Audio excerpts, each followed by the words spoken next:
జనసేన 12వ ఆవిర్భావ సభకు సర్వం సిద్ధమైంది. అధికారంలో భాగస్వామ్యం అయిన తర్వాత తొలి ఆవిర్భావ దినోత్సవం కావడంతో పండగ వాతావరణంలో చేయడానికి ఏర్పాటు చేస్తోంది. శాసనసభ్యులు, ఎంపీలు, పార్టీ ముఖ్య నేతలంతా ఇవాల్టి సభను సక్సెస్ చేయడంలో బిజీగా ఉన్నారు.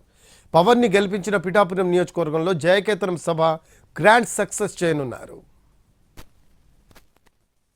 2014 ఎన్నికలకు ముందు జనసేన పార్టీ ఆవిర్భవించింది. ఇప్పటివరకు ప్రతిపక్ష పార్టీగా ప్రతి ఏడాది ఆవిర్భావ దినోత్సవాన్ని జరుపుకుంటోంది.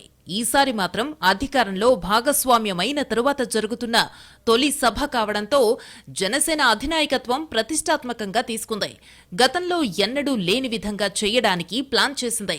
దానికి అనుగుణంగా ప్రోగ్రామింగ్ కమిటీ, ఆహ్వాన కమిటీ, డెకరేషన్ కమిటీ ఇలా రకరకాలుగా అందరినీ భాగస్వామ్యం చేసింది. 2 తెలుగు రాష్ట్రాల నుంచి భారీగా జన సైనికులు వచ్చే అవకాశం ఉంది. పిఠాపురం నియోజకవర్గం చిత్రాడలో 50 ఎకరాల విస్తీర్ణంలో ఏర్పాట్లు చేస్తున్నారు. సభా ప్రాంగణానికి 1/2 కిలోమీటర్ దూరంలో డిప్యూటీ సీఎం పవన్ కళ్యాణ్ రావడానికి హెలీప్యాడ్ ను సిద్ధం చేశారు. సభా ప్రాంగణానికొచ్చే మార్గాల ఏర్పాటు పనులు పూర్తయ్యాయి. కాకినాడలో కమాండ్ కంట్రోల్ రూమ్ ను ఏర్పాటు చేశారు. ఇక్కడి నుంచి సభను మానిటరింగ్ చేస్తారు. దానికి ప్రత్యేక టీంను ఏర్పాటు చేశారు. వీవీఐపీలు, వీఐపీల కోసం ప్రత్యేక వేదికలు ఏర్పాటు చేశారు. 250 మంది డయాస్ పై ఉంటారు. వాహనాల పార్కింగ్ కి 5 ప్రాంతాలను ఏర్పాటు చేశారు. సాయంత్రం 4 గంటలకు సభ ప్రారంభమవుతుంది. పవన్ కళ్యాణ్ ప్రసంగం 90 నిమిషాల పాటు ఉంటుందని చెబుతున్నారు.